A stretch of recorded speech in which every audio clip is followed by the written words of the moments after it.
മീനാക്ഷി ഏറ്റവും കൂടുതൽ ഫേസ് ചെയ്ത കാര്യമാണ് ബോഡി ഷെയ്മിങ്. ഇപ്പം വന്ന് വന്ന് എനിക്ക് തോന്നുന്ന ആൾക്കാർ ബോഡി ഷെയ്മിങ്ങും കഴിഞ്ഞ് അതിൻ്റെ ഒരു എക്സ്ട്രീം ലെവലിലേക്കുള്ള, നമുക്ക് ചില ആൾക്കാർക്ക് അത് അക്സെപ്റ്റ് ചെയ്യാൻ പോലും പറ്റാത്ത രീതിയിലുള്ള എന്താ ഹേറ്റ്രഡിലേക്കൊക്കെ മീനാക്ഷി അതൊക്കെ സ്റ്റിൽ ഫേസ് ചെയ്ത് നിൽക്കുന്നുണ്ട്. പക്ഷേ നേരത്തെ പറഞ്ഞല്ലോ, ആ ഒരു ക്ലോസ് സർക്കിളിലുള്ള ആൾക്കാർ, എനിക്കറിയില്ല ആൾ അത്രയും ക്ലോസ് ആണ്, പക്ഷെ മീനാക്ഷിയുടെ സ്കൂൾ മേറ്റ്, മീനാക്ഷി ടെലിവിഷനിൽ അത്രയും ഷൈൻ ചെയ്ത് നിൽക്കുന്ന ടൈമിൽ മീനാക്ഷി എടുത്ത് ഒരു ബോഡി ഷേമിങ് സംതിങ് റിലേറ്റഡ് കാര്യം പറഞ്ഞിട്ടുണ്ടായിരുന്നു. ഫഹദ് ഫാസിലിന്റെ മോളായിട്ട് അഭിനയിക്കാൻ നീയോ എന്നുള്ള രീതിയിൽ അതാ കേട്ട ടൈമിൽ മീനാക്ഷിക്ക് എന്താ ശരിക്കും തോന്നി? കാരണം അത്രയും നമ്മൾ നോക്കുമ്പോൾ ഓക്കെ, നമ്മൾ നമ്മുടെ ആഗ്രഹങ്ങളൊക്കെ സാധിച്ചെടുക്കുന്നു, ടെലിവിഷൻ സ്ക്രീനിൽ നമ്മളെ കാണുന്നു ആൾക്കാർ ഇപ്പം ബിഗ് സ്ക്രീനിലും കണ്ട്, ഐ മീൻ OTT കണ്ട് ഫഹദിന്റെ മോളായിട്ട് അഭിനയിച്ച ആ ഒരു ലെവലിൽ മീനാക്ഷി നിൽക്കുമ്പോൾ പെട്ടെന്ന് മീനാക്ഷിയുടെ ഫ്രണ്ട്, ലൈക് മീനാക്ഷിക്ക് വേണ്ടി ഹാപ്പി ആവേണ്ട വ്യക്തി, she was not my friend basically. Okay. She was just my like schoolmate, classmate പോലെ, schoolmate or something. മറന്നു. ആ ഒരു അതൊക്കെ ടൈമിൽ ഞാൻ മറന്നേ പോയി.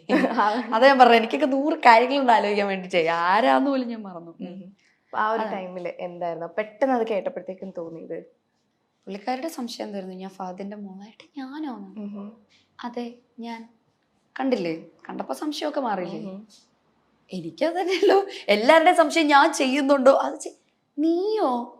ആ, ഞാൻ കണ്ടില്ലായിരുന്നോ? അത്രേ ഉള്ളൂ. നിങ്ങൾക്ക് പല സംശയങ്ങളും ഉണ്ടാവും. ഐ മീൻ, പറ്റില്ല എന്ന് പറയുന്നവരോട് പറ്റും. Hey, like I have proved it. Actions വഴി എല്ലാം പ്രൂവ് ചെയ്ത് ആൾക്കാരുടെ ആ ഒരു നെഗറ്റീവ് ആയിട്ടുള്ള നോഷൻസ് എല്ലാം ബ്രേക്ക് ചെയ്ത് കൊടുത്തോണ്ടിരിക്കല്ലേ. അത് കിട്ടിയോ എന്നൊക്കെ? ആ, ഞാൻ സിനിമ കണ്ടില്ലായിരുന്നോ? മീനാക്ഷി ഉണ്ടെങ്കിൽ ആൾക്കാർ ഡെയിൻ എവിടെ നിന്ന് വെക്കും, ഡെയിനെ കണ്ടു കഴിഞ്ഞാൽ ആൾക്കാർ മീനാക്ഷി എവിടെ നിന്ന് ചോദിക്കും. ഇനി നിങ്ങൾ എല്ലാരും കൂടെ നിൽക്കുന്ന സമയത്താണെങ്കിൽ ആൾക്കാർക്ക് വേറെ ആരെയും കാണണ്ട, മീനാക്ഷി ഡെയിൻ, ഡെയിൻ മീനാക്ഷി, DM MD, ഇതാണ് ഞാൻ എല്ലായിടത്തും ഞാൻ കമന്റ്സ് ഒക്കെ നോക്കുമ്പോൾ കാണുന്നത്. ഡെയിൻ എന്നൊരാളെ മീനാക്ഷിയുടെ കംഫർട്ട് ക്യാരക്ടറായിട്ട് കൊണ്ടുവരാൻ മീനാക്ഷി ഡെയിനിൽ കണ്ട ക്വാളിറ്റീസ് എന്തൊക്കെയായിരുന്നു? മേ ബി എനിക്ക് തോന്നുന്നു അവൻ ഭയങ്കര ഫണ്ണിയാണ്. നമുക്ക് ജോക്സ് ക്രാക്ക് ചെയ്ത ആളുകളിലേക്ക് എത്താനുള്ള ദൂരം വളരെ കുറവാണ്. ബിക്കോസ് നമ്മൾ തമാശ പറയുന്നവരുടെ അടുത്ത് നമ്മൾ കൂടുതൽ ടൈം സ്പെൻഡ് ചെയ്യും. പിന്നെ നമ്മൾ മനഃപൂർവ്വം സ്പെൻഡ് ചെയ്ത ടൈമും അല്ല. ബിക്കോസ് നമ്മൾ കൊറോണയുടെ സമയത്താണ് അവിടെ ഷൂട്ട് ചെയ്തിരുന്നത്. ആ സമയത്ത് നമുക്ക് വീട്ടിലൊന്നും പോകാൻ പറ്റില്ലായിരുന്നു. അപ്പൊ ഞങ്ങൾ രണ്ടുപേരും സ്ഥലത്ത് സ്റ്റക്കാണ്. ഞങ്ങൾ രണ്ടുപേരും ഡെയിലി രാവിലെ എണീക്കുക, ഞങ്ങൾ രണ്ടര മോൻ കാണുക, ഷൂട്ടുള്ള സമയത്ത് ഷൂട്ടിന് പോവുക, മിക്ക ദിവസവും ഷൂട്ടുണ്ടാവും, ഷൂട്ടിന് പോവുക, ഇല്ലാത്ത സമയത്ത് രാവിലെ എണീക്കുക. ഡോർ തുറക്കുമ്പം അവിടെ ഒരു ഹോം സ്റ്റേ ആണ്, അവിടെ അങ്കിളും ആന്റി ഉണ്ട്. അങ്കിളുടെ അടുത്ത് ചായ ചോദിക്കാൻ നോക്കുമ്പോഴത്തേക്കും ഇവനെ രാവിലെ കാണുന്നത്. വേറെ ആരും ഇല്ല സംസാരിക്കാനൊന്നും.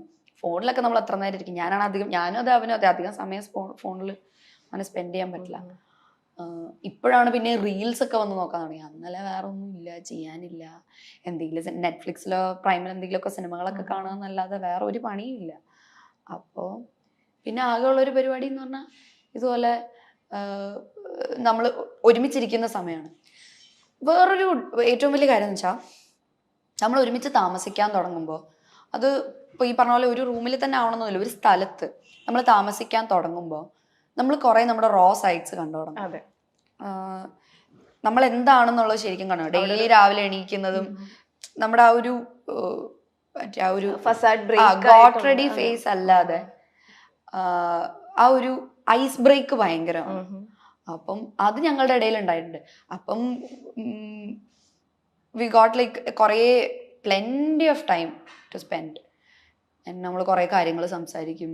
ഞങ്ങൾ രണ്ടുപേരും ആണെങ്കിൽ മറ്റേ കെട്ടുവിട്ട വട്ടം പോലെ ഞങ്ങള് എന്തെങ്കിലും ഒരു ടോപ്പിക് കിട്ടിയാൽ ഞങ്ങൾക്ക് രണ്ടുപേർക്കും കഥകളുണ്ട് പറയാൻ.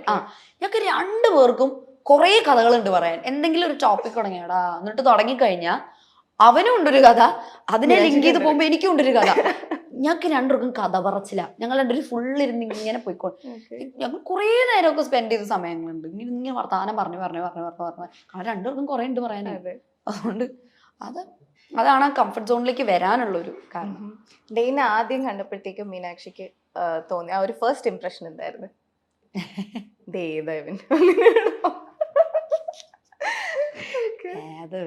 ഞാൻ അവൻ്റെ അടുത്ത് പറഞ്ഞിട്ടുണ്ട്, എന്നെ കണ്ടപ്പോ എന്റെ ഫസ്റ്റ് ഇംപ്രഷൻ അത് കഴിഞ്ഞിട്ട് ഞങ്ങള് നായികയിൽ സംസാരിച്ചപ്പോ ഇവനെന്തോ എന്നോട് പറഞ്ഞൊരു കാര്യം എനിക്ക് അത്ര എനിക്ക് അത്ര ഇതായില്ല. അത് ഞാനോട് അങ്ങനെ ഞങ്ങൾ പിന്നെ അധികം ഫ്രണ്ട്സ് ഒന്നും ആയിട്ടില്ല. ഇവൻ അങ്ങനെ നായികയിൽ കണ്ടസ്റ്റൻസിനോട് അധികം സംസാരിക്കില്ലായിരുന്നു. അത് കഴിഞ്ഞ് പിന്നെ ഉടൻപണത്തിൽ വന്നു കഴിഞ്ഞിട്ടാണ് എന്തായാലും സംസാരിക്കണമല്ലോ, കാരണം നമ്മൾ രണ്ട് മാത്രമേ ഉള്ളൂ. സംസാരിച്ചാണ് നമ്മൾ പറയില്ലേ, ഈ ആദ്യം നമുക്ക് കാണുമ്പോൾ അത്ര ഇൻട്രസ്റ്റിംഗ് അല്ലാത്ത പേഴ്സൺസ് പിന്നെ നമ്മുടെ ലൈഫിൽ ഭയങ്കര ഇമ്പോർട്ടൻ്റ് ആവും. അതുപോലെ ഡെയിനിൽ മീനാക്ഷിക്ക് ഏറ്റവും ഇഷ്ടമുള്ളൊരു കാര്യം, ഒട്ടും ഇഷ്ടമല്ലാത്തൊരു കാര്യം? ഇഷ്ടമുള്ള കാര്യം ഈ പറഞ്ഞ പോലെ he's a wonderful person to spend time with. ഭയങ്കര ഫണ്ണിയാണ്, ഭയങ്കര ജോക്ക് ക്രാക്ക് ചെയ്യാന്ന് പറയുന്ന ഒരാളുടെ ക്യാരക്ടറിലെ ഒരു ബോണസാ എന്നാണ് എനിക്ക് തോന്നുന്നത്. എനിക്ക് തമാശകൾ കേട്ടോണ്ടിരിക്കാനും ഭയങ്കര ഇഷ്ടം. അവൻ ഒത്തിരി തമാശകൾ പറയും. എന്തെങ്കിലുമൊക്കെ ഇപ്പം അബദ്ധങ്ങൾ ഉണ്ടെങ്കിൽ അവൻ സമ്മതിച്ചു തരും. അവന്റെ കുറവുകൾ അവൻ തമാശകളായിട്ടാണ് പറയുന്നത്, which is A great thing. Negative പറയാനാണെങ്കിൽ എനിക്കൊന്നും ആൾക്ക് പെട്ടെന്ന് ദേഷ്യം വരും. ഇച്ചിരി ഷോർട്ട് ടൈം പാടാണ്. തിരിച്ചാണെങ്കിലോ, ഡെയിന് മീനാക്ഷിയിൽ ഇഷ്ടമുള്ള ഒരു കാര്യം, ഇഷ്ടമല്ലാത്തൊരു കാര്യം? എനിക്ക് ഒന്ന് എന്റെ വർത്താനം പറച്ചിൽ തന്നെ ആയിരിക്കും. ലൈക്ക് അവൻ എൻ്റെ അടുത്ത് പറഞ്ഞിട്ടുണ്ട്, ലൈക്ക് അവൻ ക്വാളിറ്റി ടൈം സ്പെൻഡ് ചെയ്ത് അവനും ഈ പറഞ്ഞ കണക്ക് ഡെയിനെ സംബന്ധിച്ചിടത്തോളം ഡെയിൻ്റെ ഇന്നർ സർക്കിളിലേക്ക് കയറാൻ കുറച്ച് പാടാണ്. അങ്ങനെ കയറിയിട്ടുള്ള ഒരാളാണ് ഞാൻ. അപ്പം എൻ്റെ അടുത്ത് അവനെ പറയാം, ക്വാളിറ്റി ടൈം സ്പെൻഡ് ചെയ്ത വിരലിലെണ്ണാവുന്ന കുറച്ച് ആളുകളിൽ ഒരാളാണ് ഞാൻ. ചെറുതും വലുതുമായ നിരവധി കഥാപാത്രങ്ങളിലൂടെ മലയാള സിനിമയിൽ നിറഞ്ഞു നിൽക്കുന്ന താരമാണ് മീനാക്ഷി രവീന്ദ്രൻ. അഭിപ്രായ പ്രകടനങ്ങൾ കൊണ്ടും മീനാക്ഷി ഇടയ്ക്കിടെ ആരാധകരെ ഞെട്ടിക്കാറുണ്ട്. പ്രേമലു എന്ന ചിത്രമാണ് മീനാക്ഷിയുടേതായി ഒടുവിൽ പുറത്തിറങ്ങിയിരിക്കുന്ന സിനിമ. ഇതിനിടയിൽ നിരവധി അഭിമുഖങ്ങളും മീനാക്ഷി നൽകിയിട്ടുണ്ട്. താൻ ഭയങ്കര സ്റ്റുഡിയസ് ആയിട്ടുള്ള ആളൊന്നുമല്ല, സ്കൂളിൽ പോയി പഠിച്ച് പത്രോസ് ആവാനൊന്നുമല്ല പോയിരുന്നത്, എൻജോയ് ചെയ്യാനായിരുന്നു താൻ പോയിരുന്നത്. താൻ ഇപ്പോഴും തൻ്റെ സ്കൂളിൽ പോകാറുണ്ട്. തൻ്റെ ടീച്ചേഴ്സുമായിട്ടും പ്രിൻസിപ്പലുമായിട്ടും ഒക്കെ കോണ്ടാക്റ്റ് ഉണ്ട്. താൻ അവരോടൊക്കെ ചാറ്റ് ചെയ്യാറുമുണ്ട്. താൻ LKG പഠിക്കുമ്പോഴുള്ള തൻ്റെ പ്രണയത്തെ പറ്റിയും മീനാക്ഷി പറയുന്നുണ്ട്. അഖിൽ രവി എന്ന കുട്ടിയായിരുന്നു പ്രണയം. ആ പ്രണയം കഴിഞ്ഞിട്ട് തനിക്ക് തല്ലൊടിഞ്ഞ നേരം ഉണ്ടായിട്ടില്ല. അതുകൊണ്ട് പിന്നെ പ്രണയിക്കാൻ പറ്റിയില്ല. അഖിൽ രവിയോടുണ്ടായിരുന്നത് പ്രണയം എന്നൊന്നും പറയാൻ പറ്റില്ല.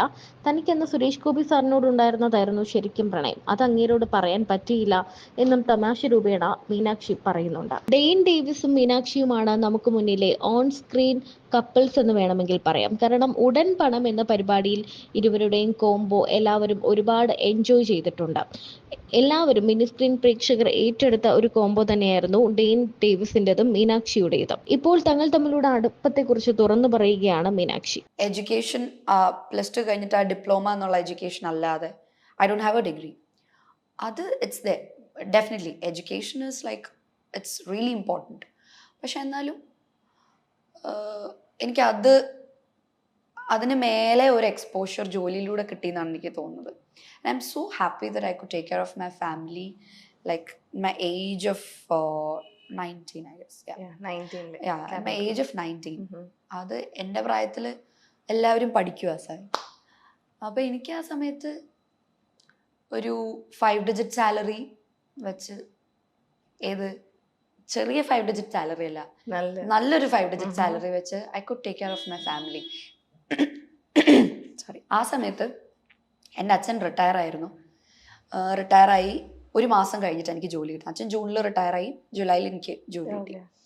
അപ്പോൾ സാധാരണ അച്ഛന്മാർക്കൊരു ടെൻഷൻ ഉണ്ടാവുമല്ലോ, ജോലി കഴിഞ്ഞ് നമ്മളുടെ ഒരു ഏർണിംഗ് ഇതവിടെ കഴിഞ്ഞു, ഒരു ഏർണിംഗ് മെമ്പർ നിന്നു. അച്ഛൻ്റെ പെൻഷൻ ഉണ്ടെന്നല്ല, ഒരു ഏർണിംഗ് മെമ്പർ അവിടെ ബ്രേക്ക് കിട്ടും. ഇനി നമ്മൾ എന്ത് ചെയ്യുന്ന അച്ഛന്മാർക്ക് പൊതുവെ ഒരു ടെൻഷൻ. മീനാക്ഷി സ്റ്റെപ്പ് അപ്പ് ചെയ്തു. അപ്പം I could take that lead എന്നുള്ളത് എനിക്ക് ഭയങ്കര ഇപ്പോഴും പ്രൗഡ് ആയിട്ടുള്ള ഒരു കാര്യമാണ്. അന്ന് അത്രയും അതെനിക്ക് തോന്നുന്നു എൻ്റെ പേരൻസും ഭയങ്കര പ്രൗഡ് ആയിട്ടുള്ള ഒരു. ഉറപ്പായിട്ടും 19ാമത്തെ വയസ്സിൽ മോള് ഏൺ ചെയ്യുന്നു എന്നുള്ളത് അവർക്ക് പിന്നെ ഒരു ടെൻഷൻ ഇല്ലല്ലോ അവിടെ. ഓക്കെ, മോളുടെ ലൈഫ് സെറ്റിൽഡ് ആയി. പക്ഷെ അത്രയും ഫിനാൻഷ്യലി സ്റ്റേബിൾ ആയിട്ടും ഒരു സെക്യൂർഡ് ആയിട്ടുള്ള ജോബ് ഉണ്ടായിരുന്ന ടൈമിൽ അത് വേണ്ട, ഞാൻ എൻ്റെ പാഷൻ ഫോളോ ചെയ്യാന്ന് ആ ഒരു റിസ്ക് ഫാക്ടർ അവിടെ ഉണ്ടായിരുന്ന സമയത്ത് ആ ഒരു ചലഞ്ച് ഏറ്റെടുത്തല്ലോ. ആ ടൈം എങ്ങനെയായിരുന്നു? മീനാക്ഷിക്കല്ല, ചുറ്റിനുള്ളവർക്ക്. ചുറ്റിനുള്ള ഫാമിലി ആണെങ്കിൽ ഞാൻ സംസാരിച്ചു വീട്ടിൽ അച്ഛൻ എന്തായാലും ഞാൻ ഇന്റർനാഷണൽ എയർലൈൻസ് എവിടെയെങ്കിലും പോകണം എന്ന് ആലോചിച്ച് നിൽക്കുമായിരുന്നു. അപ്പോൾ ഒരു ബ്രേക്ക് എടുക്കാം എന്നുള്ളൊരു പരിപാടി പിടിച്ചപ്പോൾ ഞാൻ അച്ഛനടുത്ത് ഇങ്ങനെ പറഞ്ഞു. ഞാൻ പറഞ്ഞു, അച്ഛൻ ഇങ്ങനെ ഞാൻ റിസൈൻ ചെയ്തോട്ടെ എന്ന് ഞാനിങ്ങനെ ചോദിച്ചു. അപ്പോൾ അച്ഛൻ ഇങ്ങനെ പറഞ്ഞു, ആ ചെയ്യണ്ടെന്നൊന്നും എൻ്റെ അടുത്ത് ഇതുവരെ പറഞ്ഞിട്ടില്ല. എൻ്റെ അടുത്ത് പറഞ്ഞത് ആ ഉള്ളിൽ സംശയങ്ങൾ ഉണ്ടായിരുന്നിരിക്കാം കേട്ടോ. ഡെഫിനറ്റ്ലി ഇത്രയും മറ്റേ സെക്യൂർഡ് ആയിട്ടുള്ള ഒരു ജോലി കളഞ്ഞ് നമ്മൾ തീരെ ഉറപ്പില്ലാത്തൊരു സ്ഥലത്തേക്ക് പോകുമ്പോൾ അവർക്കൊക്കെ എന്തായാലും ടെൻഷൻ ഉണ്ടാവും. അപ്പം എൻ്റെ അടുത്ത് അച്ഛൻ പക്ഷെ വേണ്ടാന്നൊന്നും പറഞ്ഞില്ല. ആ മോള് നോക്കിയിട്ട് ആലോചിച്ചിട്ട് ഇത്രേ പറഞ്ഞുള്ളൂ എൻ്റെ അടുത്ത്. ഞാൻ പറഞ്ഞു ആലോചിച്ചു ചെയ്തു. നല്ല ആലോചിച്ചെടുത്ത തീരുമാനമായിരുന്നു. ആലോചിച്ചെടുത്ത തീരുമാനമായിരുന്നു. ബിക്കോസ് എനിക്ക് അതുകൂടെ ഒന്ന് ട്രൈ ചെയ്യണം എന്നുണ്ടായിരുന്നു. ഈ പറഞ്ഞതുപോലെ എനിക്കൊന്നും അറിയില്ല എവിടെ നിന്ന് തുടങ്ങണം എന്നുള്ളത്. അപ്പൊ ഒരു തുടക്കം കിട്ടിയതാ. I thought ചുമ്മാ ഒന്ന് let's give it a try. Why not?